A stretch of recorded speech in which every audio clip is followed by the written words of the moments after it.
আসসালামু আলাইকুম। দেখো আজকে তোমাদের দেখাবো বিরিয়ানির ছোট্ট একটা রেসিপি। তো প্রথমে দেখেছ মাংসটাকে রান্না করে নিয়েছি, আগে ওটার ভিডিও আমার করা হয়নি। তো প্রথমে আমি বেরেস্তা ভাজার জন্য হালকা একটু তেল ঢেলে নিব। তেলটা একটু গরম হয়ে যাওয়ার পর সামান্য একটু লবণ দিব, যাতে পেঁয়াজটা ভাজা বেরেস্তাটা একটু মচমচে হয়। তারপর আমি কেটে রাখা পেঁয়াজগুলোকে তেলের মধ্যে দিয়ে দেবো। তারপরে কেটে রাখা বেরেস্তাগুলোকে তেলে ঢেলে দেওয়ার পর লাল লাল করে আস্তে আস্তে ভেজে নিব। সবাই লাল লাল করে ভাজা হয়ে গেছে, এবার আমি একটা বাটিতে তুলে নিব। বেরেস্তাগুলো আমার ভাজা হয়ে গেছে, একটা থালাতে তুলে নিলাম। ভালো করে ধুয়ে নিয়েছি নতুন আলু। এবার প্রেসারে দেওয়ার জন্য আলুটাকে সিদ্ধ করব, তাই একটু রং দিয়ে দেবো, একটু লবণ দিয়ে দেবো। লবণ দিয়ে দেওয়ার পর আলুটাকে ভালো করে রঙের সাথে আর একটু হলুদ দিয়েছি আলুটা রঙের জন্য, তাই আলুটাকে ভালো করে মাখিয়ে নেব। এবার হালকা জল দিয়ে প্রেসার কুকারের ঢাকনাটা আমি মেরে দেব। আমার গরম গরম আলু সিদ্ধ হয়ে গেছে, কমপ্লিট। করে আলু তেলের মধ্যে দিয়ে দেবো ভাজার জন্য। ভাজা হয়ে গেছে, এবার আমি আলুটাকে একটা থালার মধ্যে তুলে নেব। চালটাকে একটা বড় গামলাতে ঢেলে নিয়েছি। এবার চালটাকে আমি ভালো করে ধুয়ে নিয়ে আধ ঘন্টার জন্য ভিজিয়ে রাখবো। এর জন্য পানি চাপিয়ে দিয়েছি আমি। এরপরে তেজপাতা, গোটা গরম মশলা দিয়ে দেবো। এটাকে ব্যালেন্স করার জন্য সামান্য একটু লবণ দিয়ে দেবো, সামান্য একটু এবার তেল দিয়ে দেবো। চালগুলোকে জলের মধ্যে দিয়ে দেবো, দিয়ে এবার হালকা করে নাড়িয়ে নিব যাতে লেগে না যায়। এবার আস্তে আস্তে ভাতটা হবে। দেখো আমার ভাত রেডি।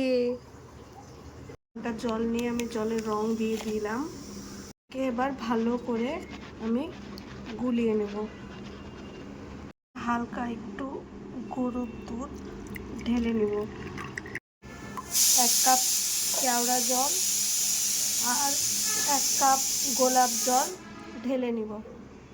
এর মধ্যে হালকা একটু বিরিয়ানির মশলা দিয়ে দিব। ভালো করে দুধের মিশ্রণটাকে গুলে নিব। হয়ে যাওয়ার পর একটু আমুল দুধ দিয়ে দেব, যাতে একটু স্বাদটা আলাদা হয়। দিয়ে এবার আমুল দুধটাকে ভালো করে গুলে নিব।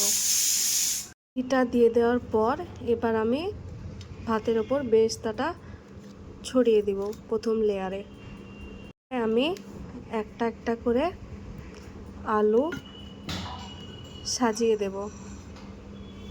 আমি যে দুধের মিশ্রণটা করেছিলাম সেই মিশ্রণটা হালকা করে দিয়ে দেব। এবার আমি হালকা করে গরম মশলার গুঁড়োটা দিয়ে দেব। গরম মশলাটা দিয়ে দেওয়ার পর এবার হালকা একটু বিরিয়ানির মশলা চারি সাইডে ছড়িয়ে দেব। দ্বিতীয় লেয়ার শুরু। লেয়ারে আমি হালকা করে ঘি ছড়িয়ে দেব। পর আবারও আমি হালকা বেরেস্তা দিয়ে দেব। আমি দিয়ে দিয়েছি কারণ এক হাতে করছি, তো ওর জন্য মাংস দেওয়ার ভিডিওটা তোমাদের দেওয়া হয়নি। এবার মাংসটা দিয়ে দিলাম, সামান্য একটু চিনি ছড়িয়ে দেব। আবারও একটু হালকা করে বিরিয়ানির মশলা, হালকা একটু গরম মশলা ছড়িয়ে দেব। দিয়ে হালকা একটু দুধের মিশ্রণটাকে আবারও দিয়ে দেব। লাস্টে এই দ্বিতীয় লেয়ারে হালকা করে একটু রংটা ছড়িয়ে দেব। Layer ready. এবার আমি লাস্টে এবার সব ঘিগুলোকে ঢেলে নিব। হয়ে যাচ্ছে, তার জন্য আর আমি বড় করলাম না। তো যেমন ফার্স্ট সেকেন্ড লেয়ারে দিয়েছিলাম ঘি, তারপরে বেরেস্তা একটু, তারপরে যে দুধের মিশ্রণটা দিয়েছিলাম আর কেওড়া জলের যে মিশ্রণটা দিয়েছিলাম ওইটা আবারও দিয়ে দিয়েছি। দিয়ে দেওয়ার পর একটু গরম মশলা, বিরিয়ানি মশলা দিয়ে আমার লেয়ারিংটা রেডি। এবার লাস্টে আমি রংটা ছড়িয়ে দেব, যাতে কালারটা একটু ভাতটা দেখতে সুন্দর লাগে। তো এই যে আমার লেয়ারিং এবার কমপ্লিট।